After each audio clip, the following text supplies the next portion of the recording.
there. Today I'm working with a sketch that I got from Pamela's World of Scrap, and so I did not create the sketch for today. I will have a link for this in the description. And it's a great two-page sketch. It uses 6 photos. As you know, I've been doing a lot of Project Life pages, more of a traditional nature, and this would be a great Project Life layout. It'd be easy to throw in an extra photo in there for 7, or maybe divide one of these, or just do a 6 photo spread for a week. So it's a great sketch, and she has a one-page version of this and a card version of it.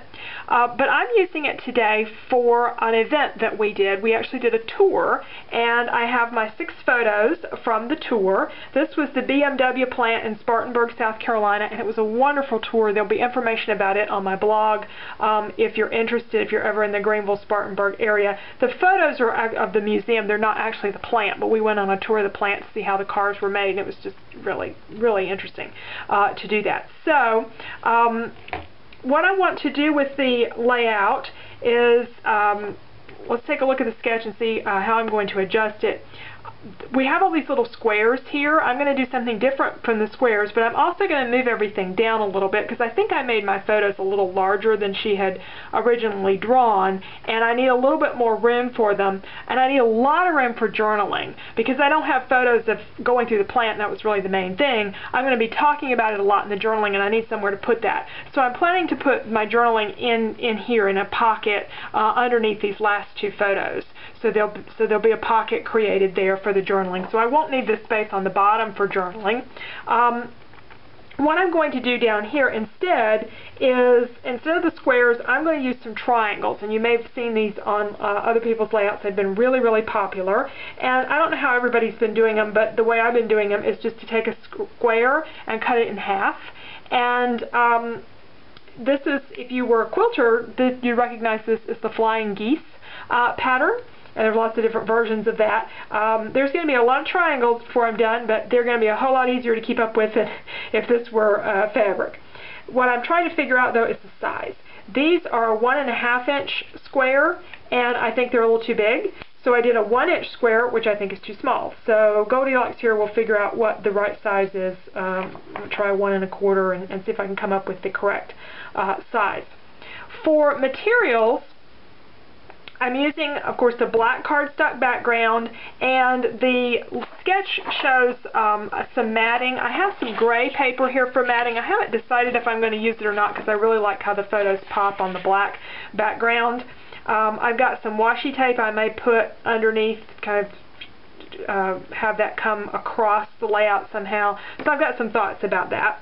When I went to look for papers for the little triangles, I had the perfect paper collection for this theme. It had all the right colors, and it even had this little gear kind of paper. It's from Echo Park. It's one of their spring papers. However, it was a little busy for doing the triangles, and I really think that they're going to look good just in solids. So I decided to do them in cardstock, and it's been ages since I did a layout where I used all or primarily cardstock. But I just went to my cardstock stash, I have lots of it since I make cards, and pulled out papers that matched the various things in the photos, and I'm going to cut these into my triangles to make this design. And I have some chipboard letters to make part of my title. So that's the materials I have, and I'm going to get started cutting up these squares. I decided on 1 1/4 inch squares, so I've cut them in squares. I used the Cricut to help me out there, and cut them in half. And I'm now just marking a line, pencil line, that I'll use to lay them down with, and that way I can keep them straight. So the tip of the triangle, the middle tip there, will fall on the line.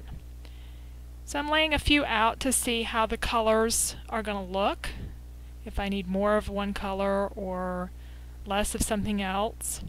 I don't plan to lay them out in exactly the same order every time, just, a little bit more random. And I'm putting some different colors on the second row. I'm going to see how that looks. The pictures down there close to it. And what I found when I looked at this was, I thought it was a little busy. I thought it was just too much color there, so I wanted to try one other option, and that was to use the exact same color on the top triangle as on the bottom triangle.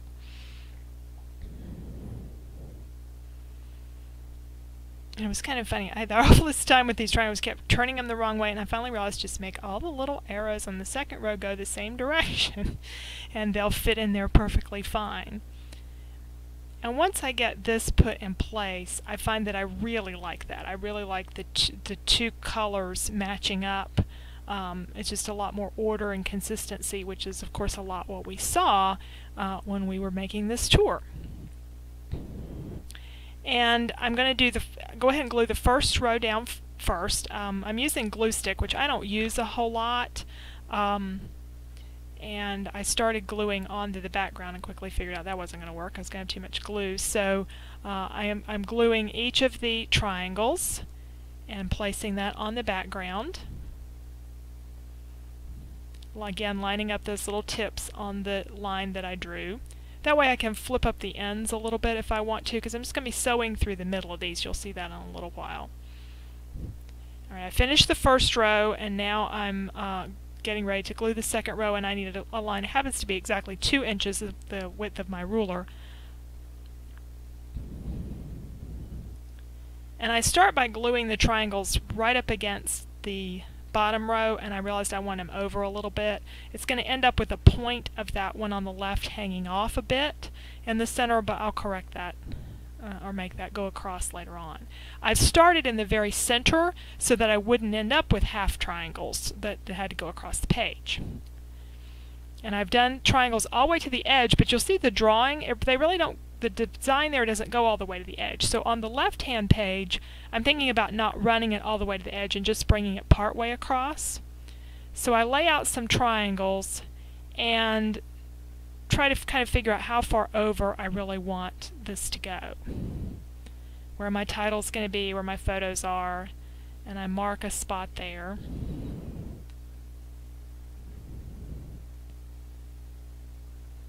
Alright, and I lay out a bunch of triangles, and then it's trying to figure out where to end. What color to end on, whether to do whole rows or part of a row. I really like the idea of having them end on the blue ones since the logo has blue in it. And I finally decide on a whole design for the ending. Right, and then I'll glue these down and I'll be ready to take it and sew it. And I've finished sewing. My machine's on a different level of the house, so I don't really show that in these videos. I'm going to have to do that one of these days. But for now, they're just sewn straight across, and I'll be tucking those threads in. For my letters, I have some raw chipboard, and you've seen me paint this a lot of times. This time I'm using embossing powder. So I'm coating them with Versamark and then with Stampin' Up! Silver embossing powder so I can get a chrome kind of look.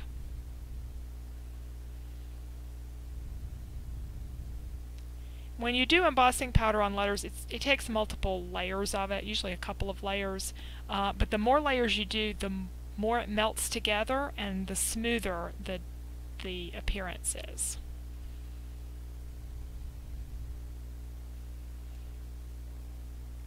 You can see how that's really smoothing out. And I just found one little corner there that wasn't quite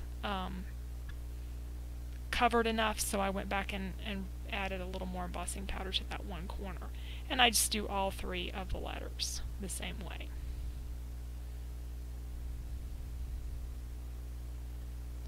Alright, that gray paper for the backing or for matting, I decided to put just under the 2 photos that were going to be part of the pocket. So I cut it a little bit larger than the 2 photos, and I'm adding those to the back. I really like how the photos lay on the black paper, so I didn't really want to cover that up. And my pocket is going to need to have a very narrow edge to it because I made my journaling pretty wide. So a lot of times I use sticky tape, but this time I'm using tombow adhesive, and it'll work just fine. Just keep that a real thin layer of adhesive and not let it come out the edges of the paper.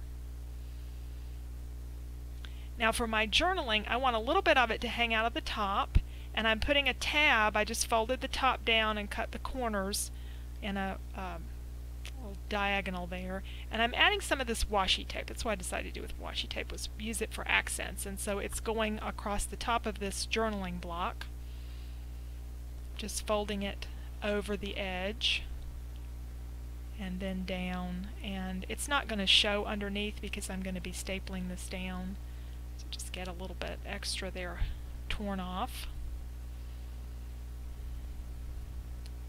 And I have some silver brads that I'm looking at putting on there. I started to staple this and I decided it needed a little bit of color, so I cut a piece of that blue paper and I'm adding a strip here in blue across the top. And before I staple, I'm going to glue that on with tombow adhesive so it stays put and doesn't move on me.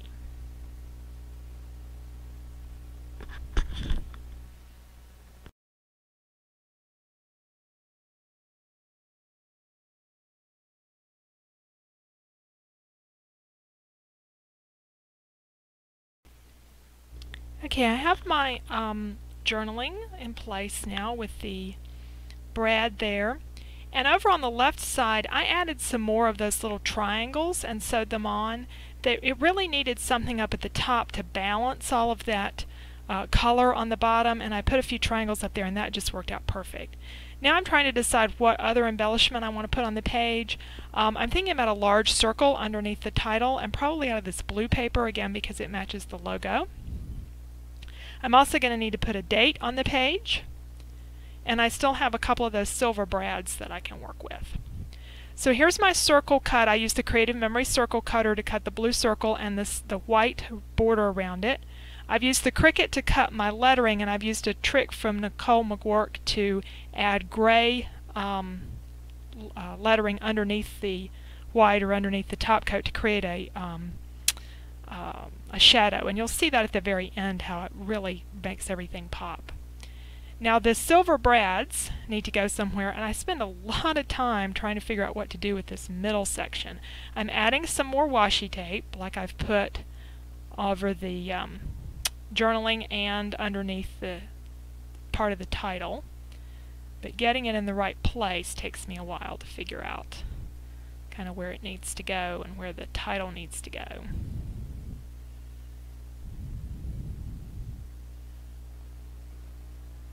So here's my date sticker. This was an old basic gray sticker from their Basics collection. And I have another little blue circle to kind of bring the blue into the three different areas. And the silver brad, and I'm opening up the back so that I can lay it in different spots and see where it looks best.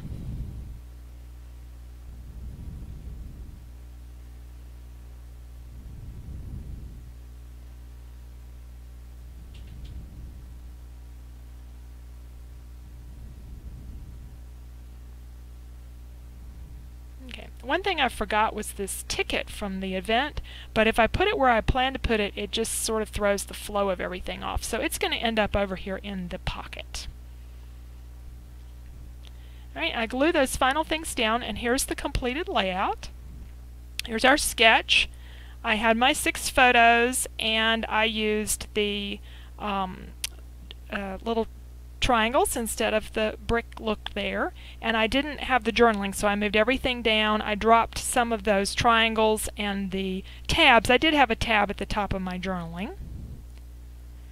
So here's the finished page, and you can see the extra triangles there and kind of see that gray border around the word touring, and it really makes things pop up. That date area was finally settled with, and the journaling in a pocket. So that's my page. Thank you for watching.